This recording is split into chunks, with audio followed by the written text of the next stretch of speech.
Hello there. So I just watched the Frozen 2 making behind the scenes documentary available on Disney Plus. So first things first, right? I think the first Frozen movie is pretty good. And the second one is pretty okay. And if you want a rating, I'd probably give it like a 7 out of 10, I guess. It's nothing great. It's not bad either. And it falls somewhat close to mediocre, right? But after watching the documentary, I thought it's somewhat a soulless cash grab. When I watched the film, I'm like, yeah, of course. Frozen 1 was the highest grossing animated movie of all time. Obviously, that title was held by many other films by Disney afterwards, but still, like, obviously, they would make a sequel to it. Why? Because it's successful. Of course, you're gonna make a sequel to it. Like, think about it. Think about it. But I thought Frozen 2 was fine. And after watching this documentary, which I did right now, it is not a soulless cash grab. It could be a cash grab, but that's not the intention of the people who made the film. That's probably the intention of the producers or the studio executives, right? This film is not soulless because the great thing is this is obviously behind the scenes of the movie, and it's over 3 hours long. So it started to test my patience quite a bit at moments. I'm like, just get it over with. But the good thing is that the runtime really makes you feel like you've been on a journey, which is great, and I'll get to that. But when they made the first Frozen film, they didn't have as much pressure because it was an original. They were introducing new characters, and they tried to experiment with new things and all. But now it's Frozen 2, and Frozen is a worldwide phenomenon. People have grown in love with these characters, with these stories. The Frozen merchandise made millions of dollars. The film made over $1 billion, right? And it connected with several children and even several teenagers and adults. So it had an impact on the world, and that's great. That's great. So, returning for the sequel is obviously very nervous and very scary. And it had a lot riding on it. It has a lot of expectations. So, yeah, that's pretty scary if you view it from the point of view of the filmmakers, the writers, the editors, and all the other crew members, right? So this documentary shows us about the working of an animated movie and the making of a movie. So in this case, for animation, we have the actual animation, the sound design, right? The VFX, the lighting, and the score by Christoph Beck. That man's a genius, right?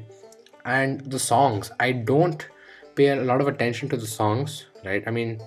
The songs have had an impact on my sister who loves singing these Frozen songs. She sings them so often, every single day, right?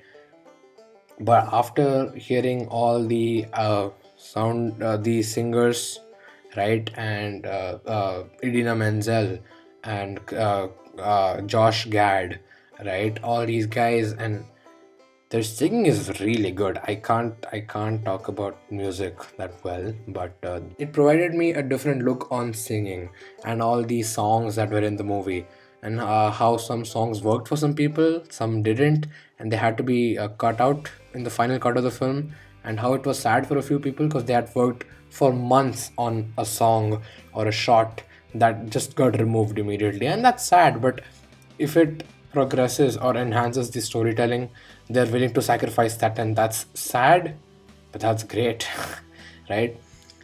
And it really even shows talks about the filmmaking, right? The directors Chris Buck and Jennifer Lee. I have grown attached to these people, right? They feel like real people because they are, but the documentary shows us as someone we can relate to, someone we can empathize with. And seeing their work, you're like, these guys are really, really passionate about making Frozen 2. They want to make the best movie ever, right? They don't want to disappoint the fans. That's not their intention. They want to tell this story, right? Maybe it didn't work because they probably just didn't have enough time, and that's one thing. One good thing the documentary does is the dates frequently appear to give it a time bomb effect. The time bomb is the film's release, as in it shows us something like, I guess, December 2018, 11 months until the release. And they keep on appearing to keep on reminding us that the release date is near and it's coming near, and we need to get the film ready and done by then. That's great for the documentary, but that's obviously a lot of strain and a lot of pressure on the animators, the sound designers, the directors, the writers, and all that. And I feel like the film should have showcased that, the whole tension. But I guess that would put Disney in a negative light, and I don't think Disney wants that. So it makes sense why they didn't include it, right? But the struggles of making a film, right, is present, and it really, if now it makes me think, whenever I review a bad movie, I really have to think about the intention of the filmmakers and their passion and hard work before I judge the actual quality of the film. And it's great because it has had an impact on the way I even view movies, right? And I feel for the cast and crew, right? I feel for them. I feel like they're my friends.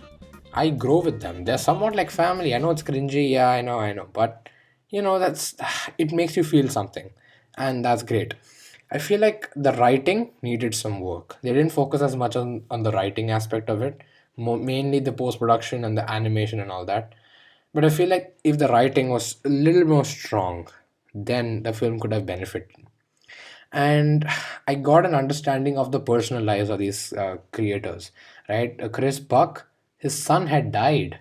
That's really sad, and I'm not just saying it's not the sympathy card, but it gives you a real understanding of these people. That's what's great about it.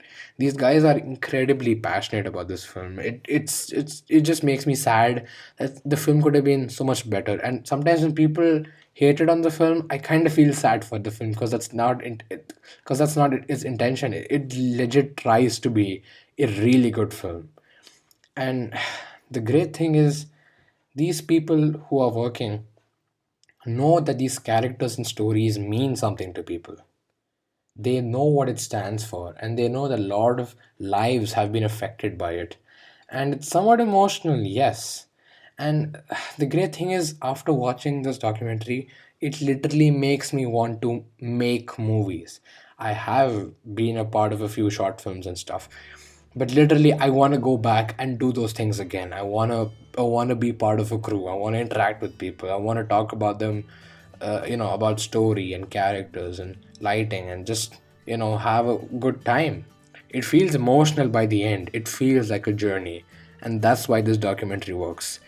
I suggest you go give it a watch. It's available on Disney Plus, and yeah, I hope you like this video. And until next time, I'll see you later.